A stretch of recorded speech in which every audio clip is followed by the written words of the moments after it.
Hello, I'm Liz Lumley and this is Finextra at Sibos, and today I'm sitting down with Eric van der Kleij of Level 39 in London.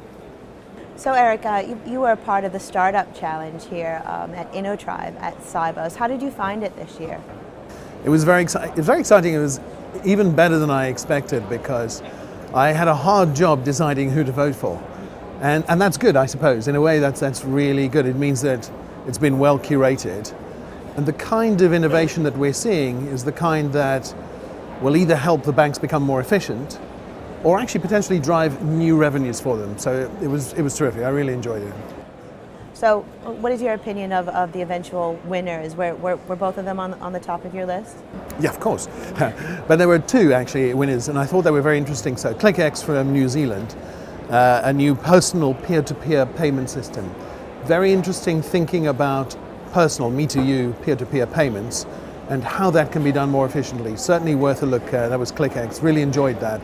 Really knew what they were doing as well and understood the existing world and what the new world might look like, and that was very healthy.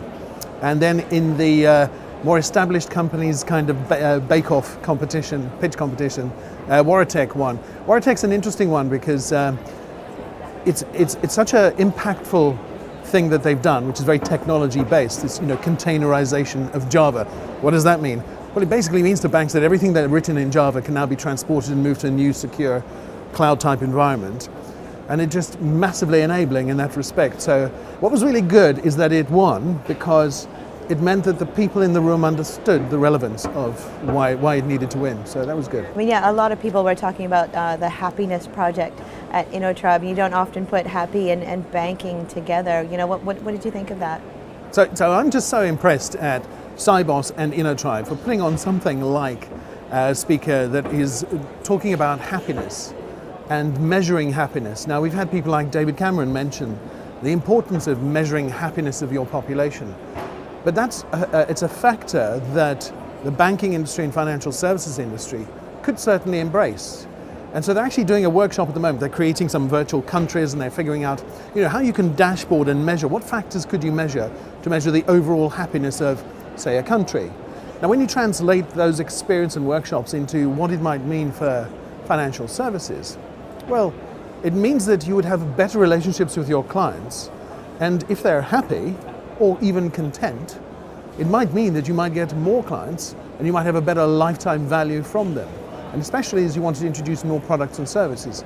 Now, when you think about it, can you imagine yourself running a bank and you could dashboard the happiness coefficient, if you like, of your entire customer population, as well as your workforce? And I'm hearing a million bankers say, what's the ROI on that? Well, of course, that's a wonderful thing. If you can prove that so many points or so many degrees of improvement of happiness delivers more income, revenue, margin, happiness, less churn, etc.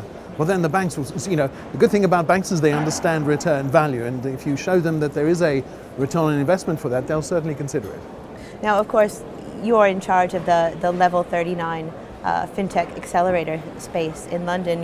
Did you see anything at Innotribe that you plan on taking back to Canary Wharf? Actually, it's really interesting because from the startups that I've seen, which of course is the area that I'm most particularly interested in, and the innovation that I've seen, what I think we offer in Level 39 is the next step for them. So if they're thinking about starting a business or have an innovation in banking and you want to do the next step, how do I grow my business? That's kind of what Level 39 is about. And so actually I want to take back all the winners and all the competitors in the startup competition. Actually, some of them already have been at Level 39. Warratec, for example, is a Level 39 company. And it's growing and doing even better. So I certainly like to take that back. One thing I would say though is interesting is that it's good that Innotribe is here. But what I'd like to see is better visibility of the challenges the banks face, exposed perhaps to the Innotribe community, because that can better inform us as we do things like Level 39 as to which innovations are going to be of interest to the banks and financial services sector.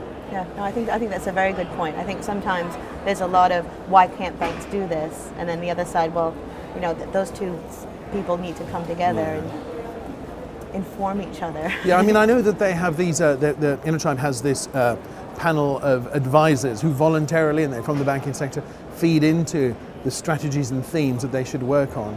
But it's such a great thing to see them so close together here. It's the wonderful thing about Sibos. It's incredibly efficient, isn't it? Because you can meet everybody that you need to meet in the banking sector in one go. But better exposing the white spaces, the challenge areas. The banks are... Because then you can find a solution. Exactly. In fairness, we have to create an environment that the banks feel comfortable and trust to be able to expose those. And I think that Sibos and Innotribe play an important part in that. So I'd like to see more of that.